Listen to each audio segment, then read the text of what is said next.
खरं तर 2 महिन्यापूर्वी भंडारदरा धरणाचं नामकरण रावजी बांगडे जलाशय करण्यात आलं। त्या कार्यक्रमामध्ये साहेबांनी लंबचौड 40-45 मिनिटाचं भाषण केलं आणि त्या भाषणामध्येच साहेबांना आपला मृत्यू समजला होता।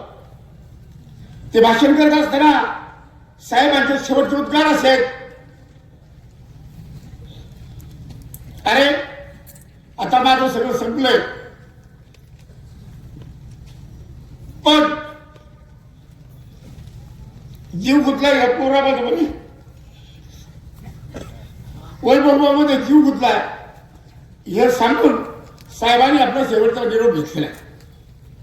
खरं तर साहेबांची उंची एवढी मोठी होती, जुन्नरच्या प्राध्यापकांनी श्रद्धांजलीच्या भाषणामध्ये सुरुवात अशी केली की निसर्गवासी पिचड साहेब, आणि आम्ही सुरुवात करतो वैकुंठवासी पिचड साहेब।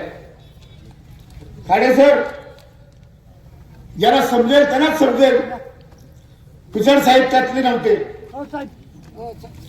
पिचड साहेब कायम सांगायचंय, मानवता ही माझी जात आहे, भ्रांत झालेल्या माणसांचे अंत करणे हे माझं शेत आहे, त्या शेतामध्ये श्रद्धेचं बीज लावण्याचं काम मी करीन, परंतु समाजामध्ये विद्वेष, समाजामध्ये द्वेष आणि समाजामध्ये भांडण लावण्याचं काम तुम्ही कधीच करणार नाही। हा मतदारसंघ जरी राखीव असला तरी पिचड साहेब आमदार असले, कारखान्यावर जरी चेअरमन असले, तर 19 डायरेक्टर हे बहुजन समाजाचे असायचे।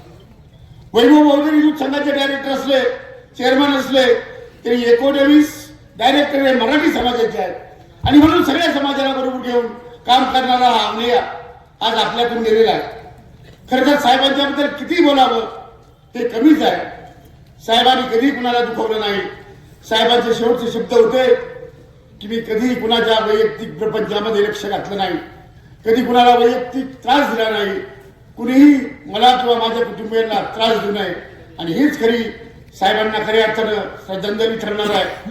मी चेअरमन परमेश्वरचरणी प्रार्थना करतो की या दुःखातनं महाराष्ट्रातला आदिवासी समाज असेल, बहुजन समाज असेल, वैभव असेल किंवा वैभवांचं कुटुंब असेल, त्या कुटुंबाला ह्या दुःखातनं सावरण्याची क्षमता परमेश्वराने द्यावी, आणि माझ्या पिचड साहेबांना परमेश्वराने ह्या लोकांमध्ये अतिशय उच्च पद द्यावं आणि त्यांचा सन्मान करावा, एवढीच विनंती परमेश्वरचरणी करतो।